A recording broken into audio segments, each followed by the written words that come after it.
بمول بغداد راح تجربون اطيب ريوق عراقي. اكو باب سريه بمول بغداد تنفتح ب8 الصبح. تعالوا اشوفكم هاي الباب وين تاخذكم.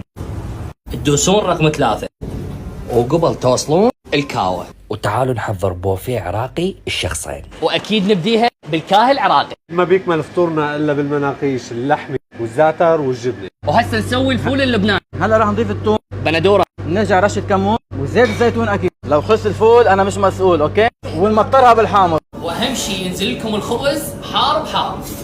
مكان واسع والقعده عندهم ترد الروح. اللي قدامكم هذا الريوق مال شخصين، وبعدين راح اصدمكم بالسعر. ادري يبدا ريوق ببيضه كاهي مو وافل. ملك الحلا. نفتح صمونتنا الحار، نطق العين مالتنا، عشاق البيض العين وطبق بصفي. واهم شيء شاينا العراقي المهيل.